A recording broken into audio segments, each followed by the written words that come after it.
প্রিয় প্রবাসী স্বামী, লিখলাম ভালোবাসার চিঠি। এই যে আসছে সামনের মাসে 14ই ফেব্রুয়ারি, এই প্রতি বছর একটা দিন আসে ভালোবাসা দিবস।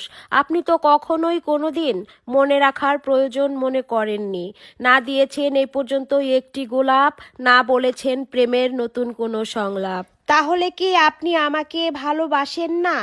যদি ভালোবাসেন তাহলে আমি এত ডাকি তবু কেন দেশে আসেন না?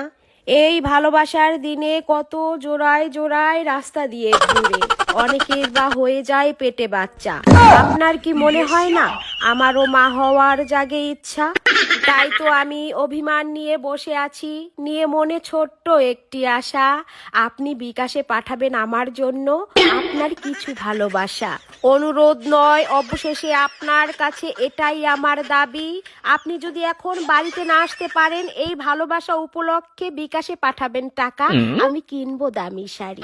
এখন এখানেই রাখি, ইতি আপনার বউ, ইহকাল ও পরকালের সাথী। I love you. আমি পারি না আর পারি না।